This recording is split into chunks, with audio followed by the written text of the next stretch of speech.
I'm Lyndsay Malchuk, and this is the Market Front Lines reporting live from PDAC 2026 in Toronto, where commodity capital, geopolitics, and global energy flows are colliding in real time. Right now, the energy markets are on edge. Crude oil prices, as we see every day right now, are surging. Shipping through the vital Strait of Hormuz has effectively stalled, and inflation risk is re-engaging across global markets. Now, to cut through all of that chaos, I'm joined by one of the most provocative and contrarian minds in natural resources, the founder of Battle Bank and Rural Investment Media, the master of opportunity in fear-driven markets, the one, the only, Rick Rule. Wait, how did you dream up that introduction? Thank you. Absolutely. I'm so pleased to be sitting here with you today.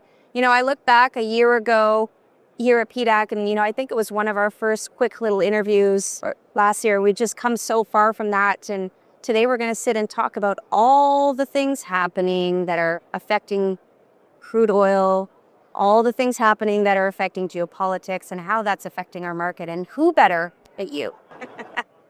So let's start with what's come out. I mean, by the time this airs, it may be, a week or maybe a few days from now. But, we saw a massive surge again this morning in crude oil prices.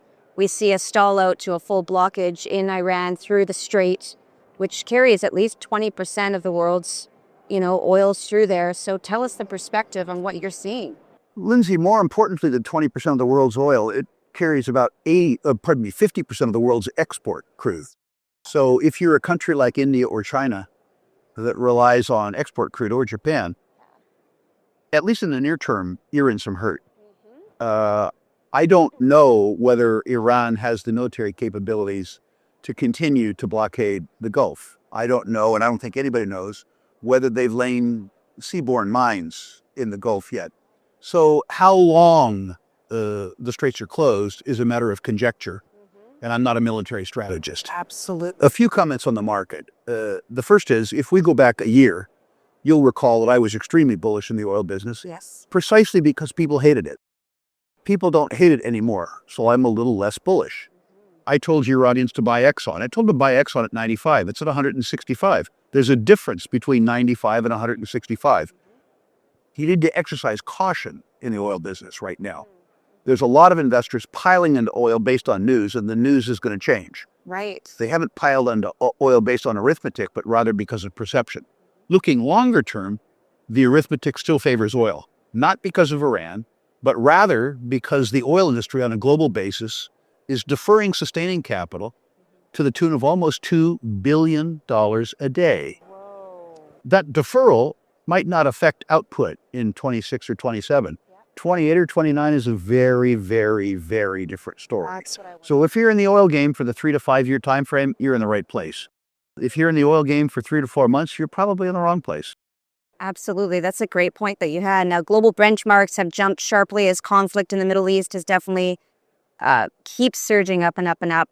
If we look at and dive deeper into the longer term effects of this, even if we look at a 7-day delay, how is that going to affect the markets, do you think, short term as well as long term? Short term, it's anybody's guess. It could be It's truly anybody's guess. How soon will insurance carriers insure cargoes through the Straits of Hormuz? Yeah. I'm not one, so I don't know. Right. I don't want to forecast. Longer term, Iraqi crude will find its way back in the market, no matter who gets paid for it. Just like Venezuelan crude will find its way back in the market. We don't know who's going to get paid for it. Longer term, it's all about investment. And investment right now isn't sufficient to maintain output, irrespective of by who. Right. So what that means is that outputs will decline 3, 4, 5 years out, and supply and demand will be met by increasing prices. That's just simple arithmetic, leaving geopolitics out of it. Fully leaving that out. What about the supply chain? So there, is it just crude that goes through there? Do you know if there's anything else that goes through that same strait, or how? What about that? There is some liquefied natural gas, as an example, from Qatar. Yeah. That goes through there. There are other sources of LNG. So the LNG market, I don't think, is going to be as impacted as the oil market. But the oil market's a big enough problem for the two of us today. That's the biggest one right there. Well, with the oil gains that we're seeing now, once something starts leveling off, do you still see that same surge in price? In the near term, I see oil giving back its gains. when the conflict subsides. Right now, there is a plurality of supply over demand to about 2 million barrels a day. Right. And ultimately, as that oil finds its way into markets and the fear premium gets excised from markets, the oil price is likely to fall. But that's sort of a false drop. It falls for 2 years, 2.5 years before the impact of the dearth of sustaining capital hits production levels. Right. So I'm going to flip over right now to an investor point of view. Do you see that so many companies are starting to pivot their focus over to defense? And then, it's giving them sort of a market's edge to go, well, investors are all following where the money is all going right now. So it's all defense. So do you think they're all just trying to bottleneck into that defense sector? Yeah, of course. You have a whole bunch of management teams that a year ago couldn't spell defense and couldn't spell the elements that they're now experts in. Yeah. This is maybe the 100th fad I've seen in my investment career. I ignore that. Okay. If you're an investor or speculator, you find a team that has success and experience in the task at hand. If they're looking for copper in accreted terrain, 25 million year old volcanic rock in Spanish-speaking countries, have they done that before? Or was their success in gold in Archean terrain, which is to say unrelated success? Well, This whole sort of fad into defense metals likely has legs, but it only has legs for people who know what they're doing. And a very, very small proportion of the people who are suddenly involved in the so-called critical materials could spell those materials 5 years ago. So what do you think the next trend would be? We're going to go, it was, I don't know, clean energy. And then it was tech. And then it was AI. And then it was now defense. I mean, there's always going to be some sort of trend going forward. And everybody's going to try and hit the next big thing from one word. Sadly, Lyndsay, you're talking to a guy who doesn't know how to turn his TV on. I don't either. The idea that I would be the correct judge of popular culture is probably problematic. I think that one trend, which is very durable, not a fad, is demographics. There are more people on Earth every day. And there are about 2 billion very poor people who are becoming fairly rapidly less poor. Those people want to live like you and I, and that requires energy, and getting the energy to them requires copper. We have underinvested in copper for 30 years, so I'm not trying to say that copper is going to be hot next year or hot the year after. Right. But I'm saying that demand for copper will exceed our ability to produce copper 3, 4, 5 years. That's not a fad. It's just arithmetic. It's simple arithmetic. Oil and gas, simple arithmetic. The outlook for oil and gas, the popular perception around oil and gas has been set by, what was that noted energy physicist's name? Greta Thunberg. Yes. And, that perception happens to be wrong. So from an investor's point of view, worrying not so much about what the latest fad is, but worrying more about getting on the right side of arithmetic is what I think is important. Okay, so that's a really key point that investors should be wondering. And as a question that I was about to bring up is, there's so much fear right now happening with everything that in the Middle East and how that's going to affect America. And investors are now, Yep. So the key piece of advice would be what? Well, my key piece of advice is not to worry so much things about so much that you can't understand. Right. You don't know what's going to happen in the Middle East. So you can allocate 15 minutes a day for amusement, worrying about it. Invest in things that you understand or can come to understand. Okay. What happens, I think, successful investors are all about arithmetic. They'll know it. Unsuccessful investors are all about narrative. So if you're determined to be unsuccessful, that's fine. Have your investments governed by the CBC or the Vancouver Sun. If you're going to be a successful investor, pay real attention to arithmetic. Pay attention to what's out of favor, hence cheap, not in favor, hence dear. Okay, so let's actually push over to, now we're going to say silver. Okay. Let's push over to that. There's a lot going on around different kind of stories in silver. Some people are saying, I'm going to stop and wait. Some people are saying, I'm going to go all in. What's your take on it? Well, I've fairly publicly sold 80% of my physical silver. Okay. Back around the VRIC time, the last time you and I interviewed. I didn't do it because I thought that the silver game was over. I did it because I bought silver when it was hated. And I bought it because I thought it would cease to be hated. I bought it in the speculative part of my portfolio, not in the investment part of my portfolio. I bought it about $20, thinking it could go to 50. I was wrong. I went to 75. And that was enough for me. Right. As a speculation, I said, is this the best speculative position I could have in my account? Or is there another speculation that's unloved that I could substitute for silver? And the consequence of that is I sold 80% of my silver. Ironically, with about half the proceeds, I bought silver stocks. The reason I did that is if I think it's likely the silver price held steady, by definition, I wouldn't make any money on silver because the price held steady. Right. But the silver stocks were being valued in the market as though silver was going to trade at $45 as opposed to 75. If silver held at 75 for a year, that means the silver stocks could go up by 50% while silver went sideways.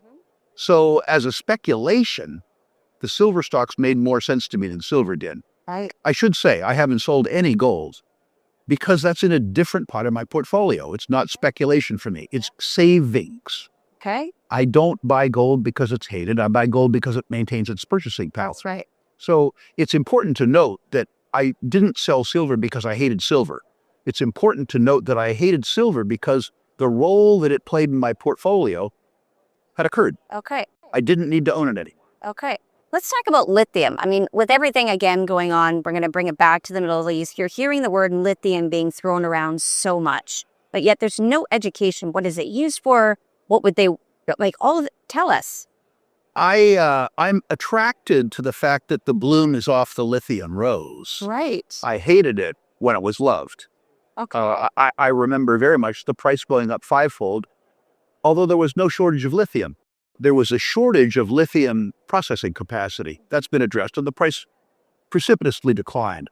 I haven't bought lithium because I'm terrified of the efficacy of lithium extraction technologies that could extract lithium from oil and gas brines. If direct lithium extraction happens, material that was otherwise waste in lithium-rich saltwater brines from oil and gas comes on the market. And if that happens, that's basically the end of the hard rock lithium business.